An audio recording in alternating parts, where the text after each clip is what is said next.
Hello, everyone. It's your host, Marissa True, and my co host, Stu Elms, and we're back for another episode of TezTalks Radio. So, hey, Stu, how's it going today? It's going well considering the global circumstances. How about you? Luckily, buffered from a lot of it, so I'm going to say good, all things considered. So, on today's episode, we are speaking to Ola Reimar, who's otherwise known as Lolo, I believe, and Yeah. she is the community manager for Tezos Ukraine. So, hi, Ola, welcome to the show. Hi, everyone. Pleased to be here. So, simple, quick question. Would you prefer us to call you Lolo or Ola? You can call me Olya. It's fine. Olya. Sorry, I apologize. I'll fix the pronunciation. Um, so, to get straight to it, of course, all of us are aware of the state of conflict in Ukraine at the moment, and I do think that that is an important subject to address. So, can you share what the situation on the ground is and where you're currently at? I'm currently in Jakarta, Indonesia, and I can say that all of the team members of Tezos Ukraine are currently safe. Most all of us have relocated and relocated unintentionally. Most of the team members are traveling all the time, and we spend sometimes in Asia, sometimes in USA, sometimes in Ukraine. And before the war started, we were all kind of like traveling within our own schedules. And then it all happened, and we had to take care about our families. So some of us had to go back and help our families to relocate. But finally, we all are more or less safe and trying to get back to work, because obviously it's the 14th day of the war right now. I think so. I hope I'm not mistaken. And of course, the first week was shocking. We would never think, even like in the worst dreams or like scenarios, that the war would ever happen. I imagine having, we had like 1 week before the war, we had like a team meeting call, just a general weekly stand up call. And I was just like, let's address the elephant in the room. Will it happen? Like what is going on? And I remember one of the founders was like, oh no, dear, don't worry, it's like it's a nonsense, nothing will happen, we are safe in Ukraine. So no one definitely expected this, we were not prepared. And that's true that Ukrainian people didn't expect it to happen. We are a very peaceful nation. So as for now, the situation is pretty bad because Ukraine is being attacked from the sky, and a lot of civilians are being killed and also suffering a lot. A lot of cities are surrounded, and people have no food or access to medicine or access to relocation whatsoever. So, but still, it's stable. You can say that there are 24 main big cities in Ukraine, like regional important cities, and none of those cities were actually occupied by the aggressor. So all of this that cities are like pretty stable, but still we all are shocked how innocent people are being killed on the daily basis. And I think the most important factor is that how strong Ukrainian people are, like how they all united and how they become like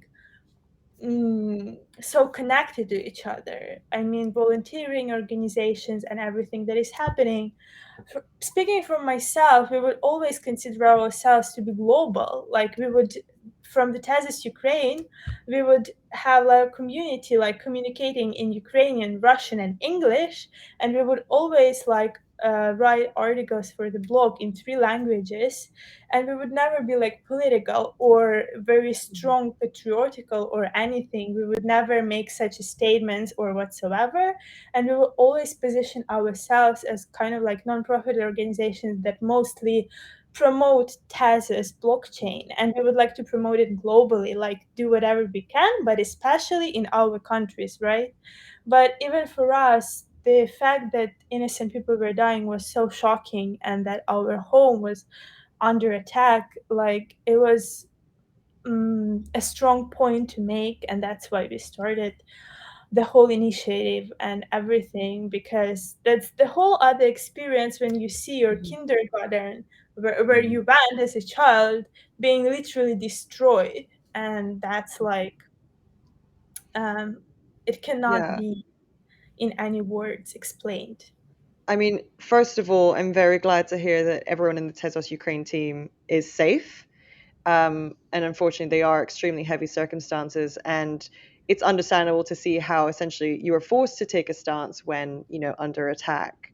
Um, it's devastating to watch on the news. Obviously, we're all buffered from it. We're watching it from the outside looking in, and it is very difficult to articulate what exactly is happening because I don't think anyone foresaw a conflict of this magnitude happening in our time. Yeah, for Absolutely. sure. Hi, Olya. Obviously, like it's a terrifying and very sad situation. I'm just wondering if we could maybe get a little bit of background before you kind of share more of your perspectives and what you guys are doing. To set the context a little bit, can you tell us a little bit about Tezos Ukraine specifically, when it was created, how big the Tezos community is in the Ukraine, things like that? Yes, so basically, Tezos Ukraine is a nonprofit organization run by Ukrainian blockchain enthusiasts and industry experts. Our mission is to facilitate and expedite the growth and enhancement of Tezos network in Ukraine and Eastern Europe.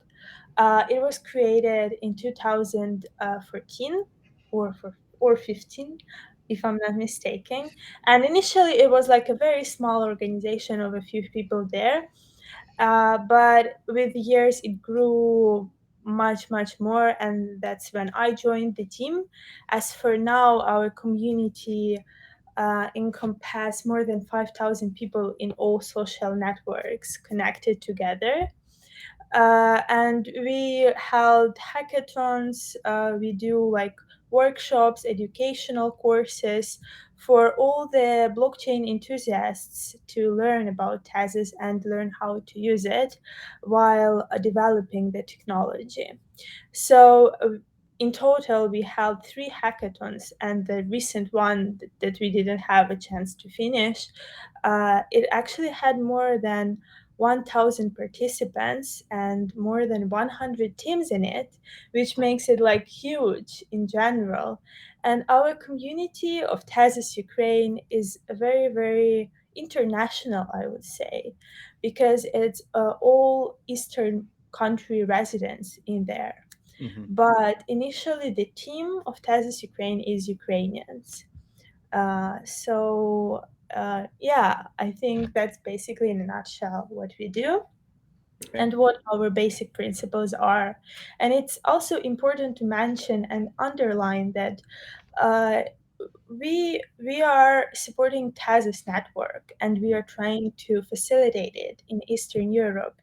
And before that, we have never made any kind of political statement or any kind of like this type of activity is not typical for us. Mm. We would position ourselves as international organization in Eastern Europe.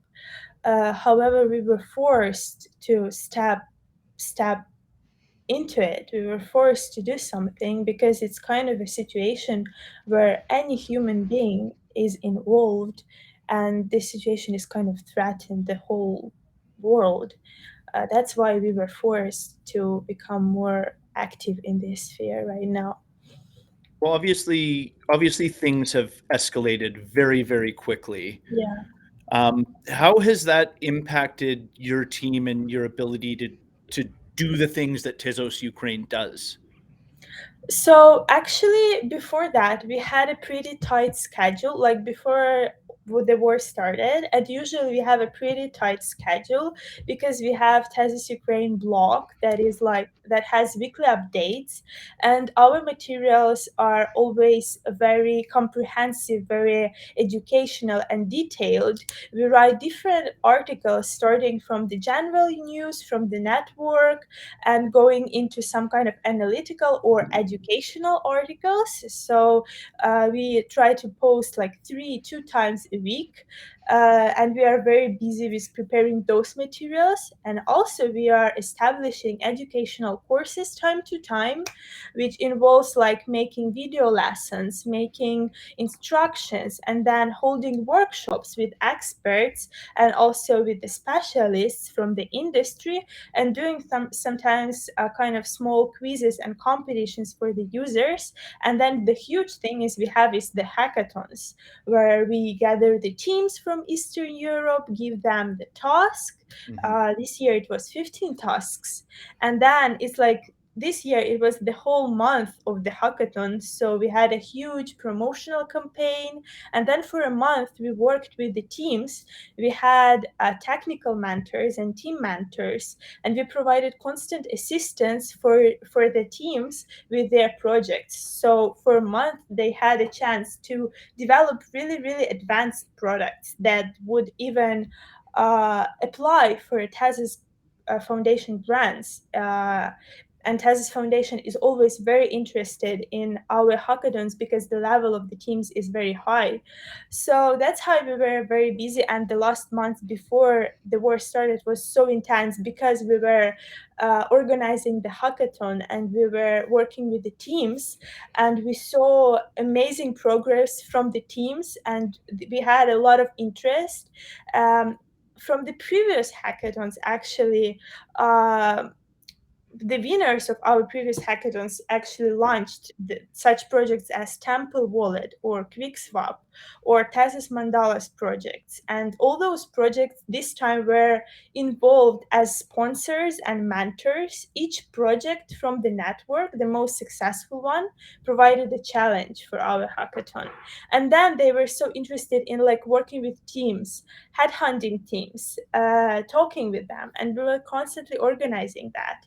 So it was very intense and very like tight month for us, and we were like all expecting the first March to come when we can just relax a little bit and take some time off. Because all Tezos Ukraine, we're like a small team of 6 people in total, and we were kind of like waiting for this time when we can breathe out and relax a little bit from it. And then very unexpectedly the war happened, and obviously Eastern Europe is Ukraine, Russia, and other countries, and Ukraine and Russia are the biggest countries in this region, right? So we have participants from Russia, we have participants from Ukraine, we have a lot of mixed teams, as well as in our all social networks, Telegram, Facebook, Twitter, so on and so forth. So we face not only the problem that how we are going to address this issue like as an organization, but we had an actual problem how to handle teams as for now, because there would be a lot of like discussion, right? And there would be a lot of emotions from the both sides, right? So we started to negotiate a lot and talk a lot inside of the team and trying to find the right solution. Of course, the first thing we didn't know, the first week we were all thinking about safety of our families. And then we were shocked by the things that were happening there. And personally, from my perspective, some of my classmates, they actually died. And that's kind of like people that you grew up with. So I personally was a little bit off for some time. I needed this time to like put myself together, right? So, and then we started to work on the problems that I described, and we started to discuss it. And yeah, we are trying now to solve all these issues as much as I we mean, can. I think there's a few things to touch upon on what you just said. Firstly, the immense amount of effort that goes into running Tezos Ukraine and spreading awareness of the Tezos network via such a small team of, I think you said 6 people. So Yeah, I think you should pat yourselves on the back for, I mean, the hackathon, due to all the like the educational workshops, every single initiative that you're working on. It's so impressive. And the fact that you've managed to capture a community across Eastern Europe rather than just Ukraine. Tezos Ukraine is more the namesake. Um, but then, yeah, to anticipate sort of how you were going to handle the rising conflict as an organization when you're also dealing with matters of personal safety and losing relationships. I'm so sorry to hear about your loss, because I think that is one of the devastating realities of what's going on. But in that, Tezos Ukraine did take a stance, as you mentioned earlier. You created an initiative to support Ukraine by fundraising Tez. Can you share more about where the funds are going and what it's being used for? yes. So we launched the Tezos Stands with Ukraine website because mostly we wanted to facilitate holders of XTZ and help them to donate to Ukrainian army, because our community asked a lot how they can help and what they can do in order to help. And we noticed that it's impossible to donate Tezos directly. So we launched Help Tezos.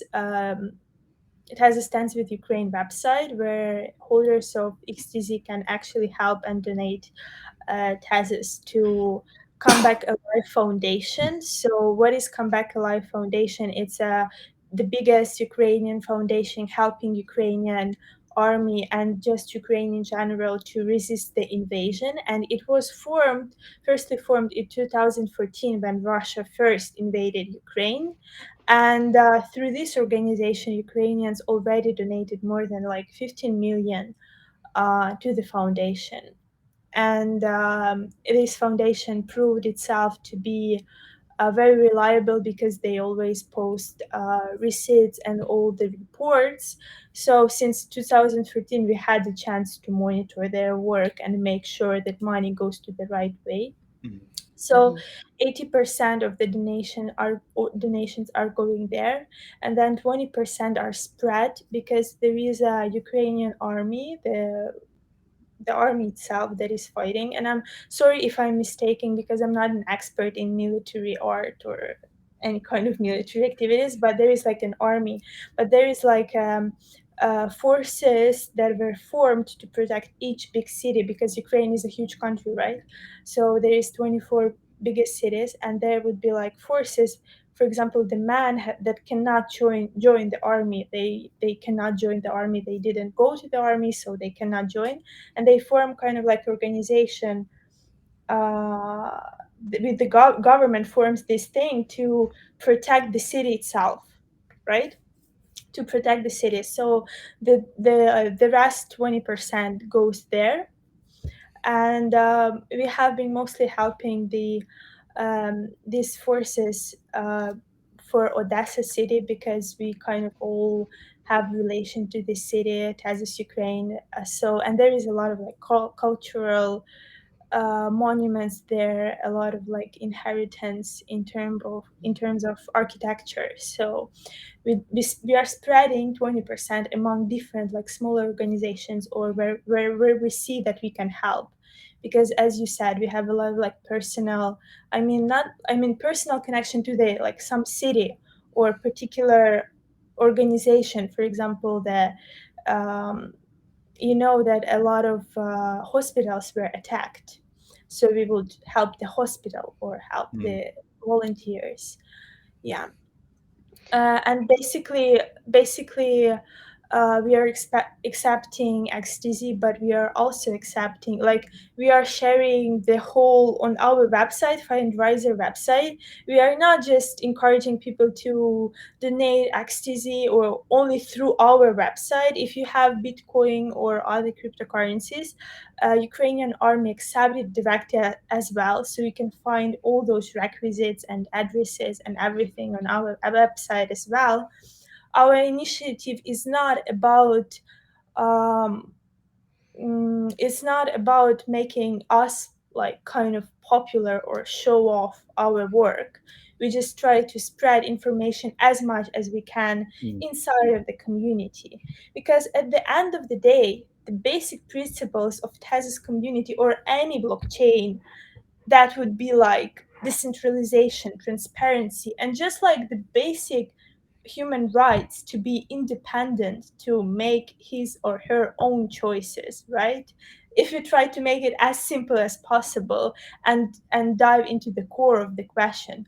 And that's what we're trying to stand for. That's the Mhm. really important moment for the whole world to understand that it's our turn to do something, not to be silent and not to be indifferent in this situation, because every person can do something and can help in this situation. Yeah, so it's become abundantly clear that cryptocurrencies being harnessed as a very unconventional but rapid means of offering international support in times of crisis, whether on, a broader level or a very much an individual contribution level. But to rewind that slightly, can we get a sense of what the state of cryptocurrency regulation and acceptance was in Ukraine prior to this? Yeah, before the war started, the Ukrainian parliament was working on the bench of laws that would facilitate the use of the cryptocurrencies in Ukraine and try to legalize the basic use of it. We also have the Ministry of Information Technologies that are working on a lot of projects also connected to blockchain as well, because Ukraine has a strong connection to a European Union and try to implement every innovation that is happening here and there. But of course, we were far from using cryptocurrencies in everyday life or Mm. using cryptocurrencies as a governmental mean of payment, together with fiat payments, for example. And it still was very difficult to um, for example, pay taxes from your income into cryptocurrency or so on, but not impossible. The usage of cryptocurrencies in Ukraine was still like much better than in other countries, and they were not banned at all.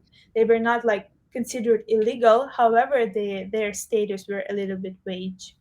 Okay, so while there wasn't necessarily regulations in place per se, there was in general a bullish attitude, or at least a very accepting attitude towards crypto adoption within Ukraine.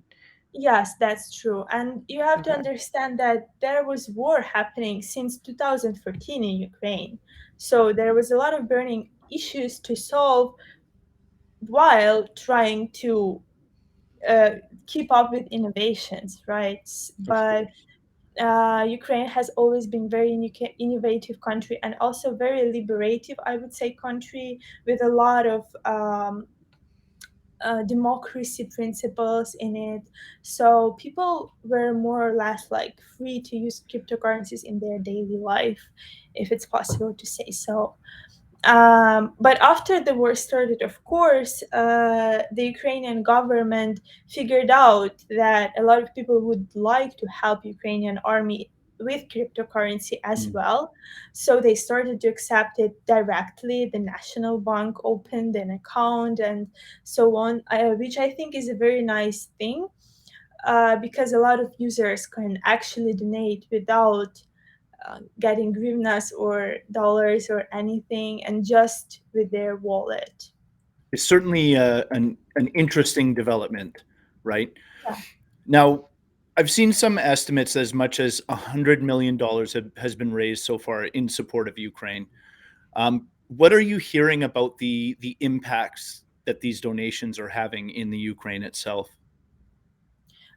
Yeah, so as I said, Stay Alive Foundation are constantly publishing the reports and photographs of the things that were done, and they are making reports for every penny that were spent. Uh, till this moment, I think, like since we started, we managed to get almost 30,000 XTZ. Like, I mean, when since the war started, and we already spent some amount of those money. We transferred them to Stay Alive, Come Back Alive Foundation, and also we spend them to help the protection forces of each city. So in our Twitter account, we constantly are publishing the reports and everything.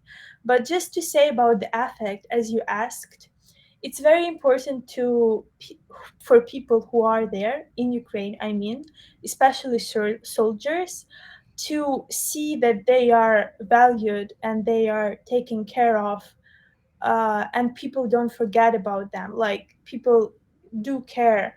I mean, country itself takes care about its army and people, right? They provide some help, but it's very important to give them notion by any mean, and especially by help, that we do care as well. Citizens of Ukraine are supporting them as well. And also we are able in this way to tackle every single need.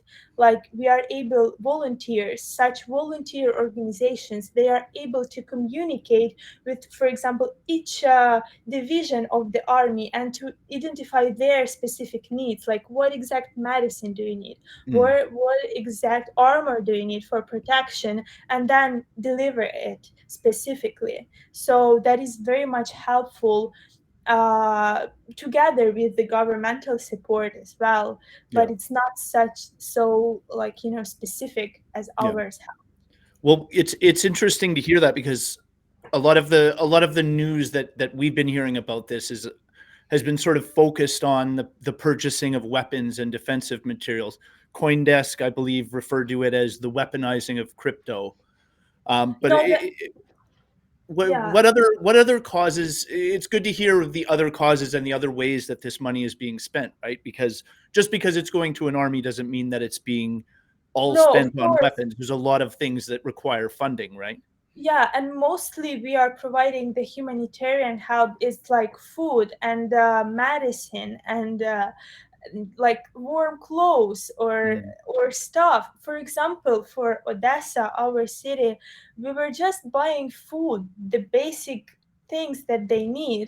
Yeah. I think people all over the world, they don't really understand the scope of the tragedy. There was more than 44 million people living in Ukraine when the war started. I mean, that's the huge amount of civilians, not the army itself. And they have to understand that they've been attacked from the sky, and that's a huge, like, psychologically it's very difficult to stand this thing when you can't really leave your home, because you're constantly being bombarded by the planes that are flying over your sky, right? And for Difficult to those people, imagine. yeah, and they are surrounded. The city is surrounded, so they can't just go to this shop as they used to do. Hmm. And they're constantly are scared for their life, and they see how their relatives are dying just nearby, or to see the death by your own eyes. It's very difficult, right? Hmm. So we are trying just to provide the help for those, and it's very important to explain that Ukraine have never, for its whole history of independence, Ukraine have never attacked on or invaded other countries' territory. When we proclaimed our independence, the Ukraine stayed within its borders and have never invaded any other country or territory. We are a very peaceful nation, and we have been like a very international, even though we speak a lot of languages: English, Russian, Ukrainian, Polish, and so on and so forth. We are always staying neutral, but it's important to explain as well that we consider this country to be our home. And when someone is coming to your house with a gun and killing your close people, you have to protect yourself. Uh, we will not be just surrounding and saying that, okay, we are just, like, sorry, no, that's not our choice. We prove ourselves to be a very freedom loving nation, right? And we were always choosing the democracy. We were always looking to the west and trying to choose this direction of our development. Our principles and basic human rights are very important for our people. That's what we are protecting. We are protecting our right to stay at our home and be independent, choose our own future. So, to everyone who is saying that now cryptocurrency is being in any way uh, corrupted by politics, or like now it's used to finance some conflicts or whatsoever, that's not true. That's not it. I think cryptocurrency, as any other innovation, have to prove its use for the humanity. Yeah, right? It's an instrument that every human being has the right to choose how to use it, right? You can use Mhm. it to make a profit. You can use it to make your personal statement. Here I am. I hold cryptocurrencies. I believe in future or something like that, right? Or you can use it to help your country when it's needed. Again, it's not, this war was not started by Ukraine, and it's only the defense that we are trying to do now. We are not trying to invade any other territory or Mhm. anything. So I think that's actually a very important distinction to draw, because when people speak of the politicization of crypto, they forget that ultimately it's an underlying technology. It's blockchain technology. It's not sentient. It doesn't have a say. It's just a channel of exchange. And what is exchange is ultimately down to its users. And however political they want to be is their own choice. And so it's difficult to say, everyone needs to take a stand, or like blockchain is taking a stand when it is not capable of that. It is strictly a technology.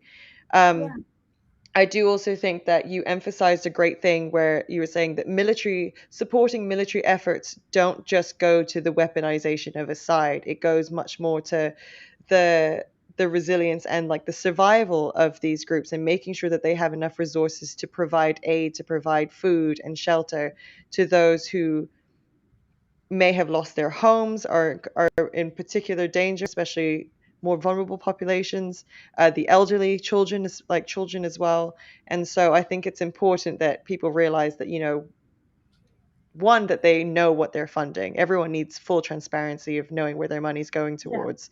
And two, that they're comfortable with what that is, and they're comfortable with that being their means of support. So I think it's great that you offered that clarity to people, because I do think in situations as charged as this, a lot of that gets lost in translation and lost in the mix, and people perhaps play politics where politics are not particularly helpful at this juncture when people are in need of resources. So Yeah. thank you for sharing that. That was really, really good to hear and good to learn about.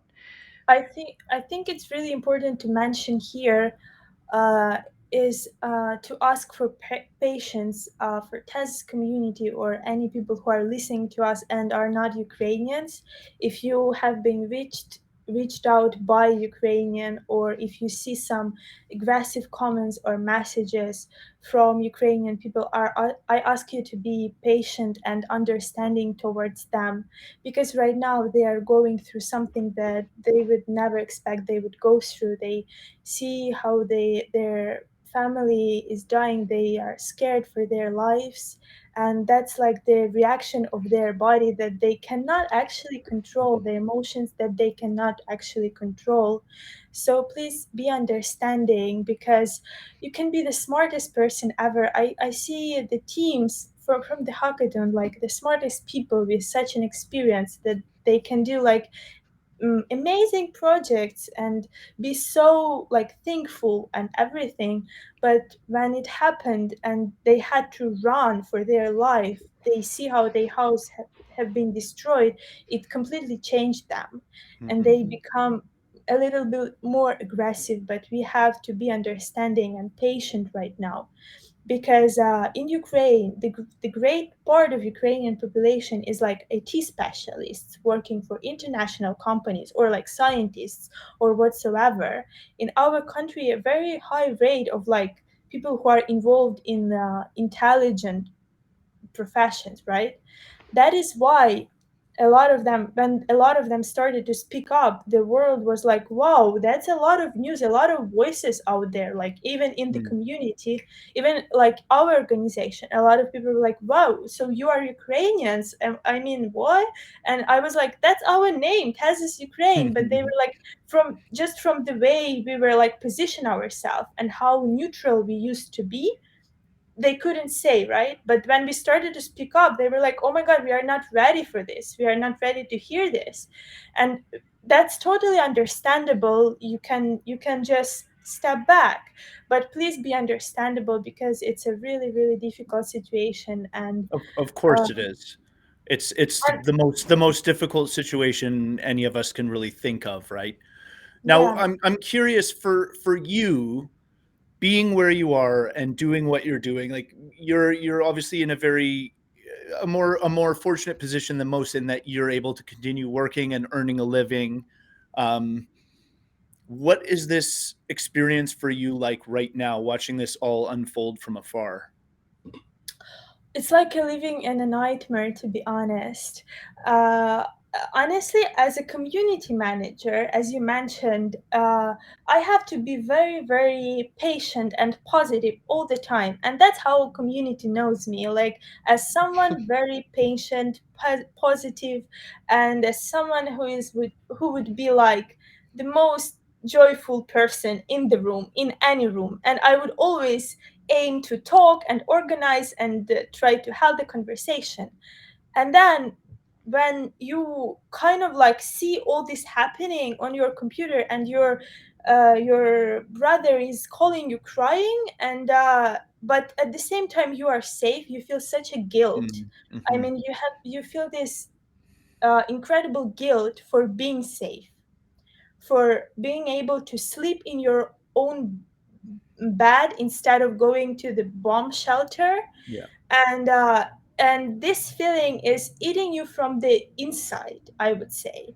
And I would speak for all of Ukrainian people who were abroad when it started, or like for people who evacuated from Ukraine, because we feel that we are guilty. And for quite some time it was paralyzing feeling, because we couldn't do anything, we couldn't Mhm. work productively, we couldn't help even, because we were feeling guilty. We couldn't eat, I couldn't sleep, I Yeah. was just constantly watching the news, and then putting myself even in a deeper feeling of terrible, terrible, just sorrow, Yeah. right?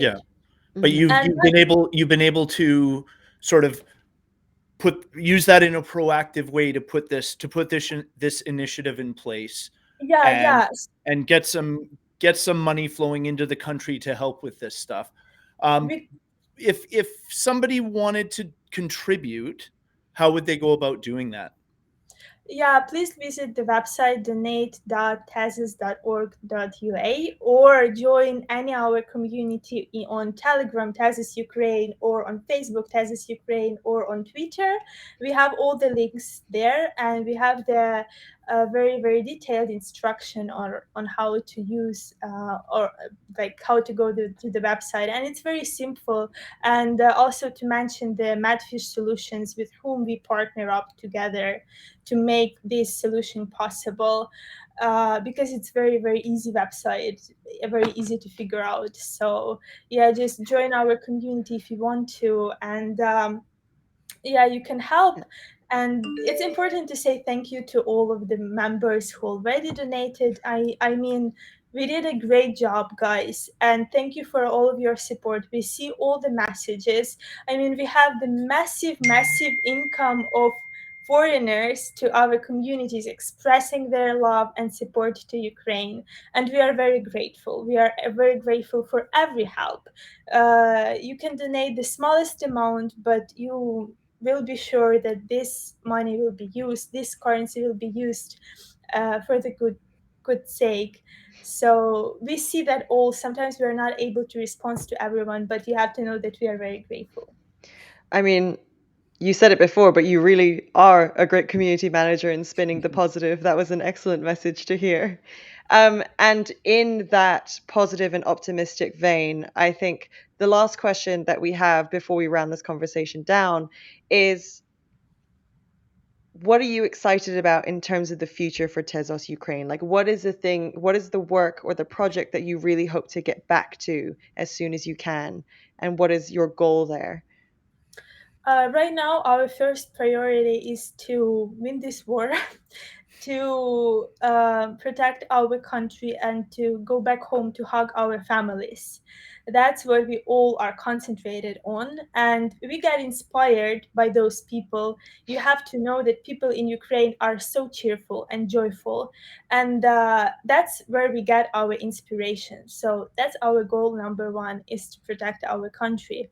But then we are hoping to finish our hackathon that promising to be the most successful hackathon in the history of Tezos community, and provide new projects and new solutions for ecosystem. We have a few very, very promising teams that we work together now. So we hope to end up those teams into successful projects in the ecosystem and assist them in any way we can, in order to make a product that is useful for the Tezos community. And then the goal number three would be to launch another educational course that we were planning for a long time for 2022, but I cannot spoil a lot of details for you guys, even for the community I cannot spoil a lot of details. But I think those people who uh, learn something from us, like read our blog, they can see that all our educational courses are very, very fundamental and very detailed. So we plan to go even further in that and be even more detailed, fundamental, and informational. And we are Well, not, Olya, yeah, and we are no, not please stopping finish. our work in any way. Sorry to interrupt you, but we are not planning to stop or pause our work. We are continue working, all of us, and we are continue to running the communities and communications. So in any way, we are not going to stop.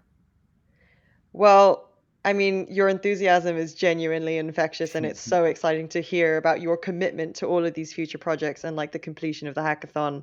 And we're really excited to see what comes out of that. I just really want to give you a massive thank you for sharing your perspectives with us today. It was obviously a very delicate conversation. We're still very much watching all of it unfold, and no one really knows what's going to happen next. But thank you for voicing your perspective and talking to us about the initiatives that you're leading in terms of offering support to people who are still in Ukraine, and just being a fantastic guest. I don't really know what Yes, else to Oh my thank God. you so much for your time. say. Thank you, guys. And thank you Thanks, to all Olya. of the community for the support again.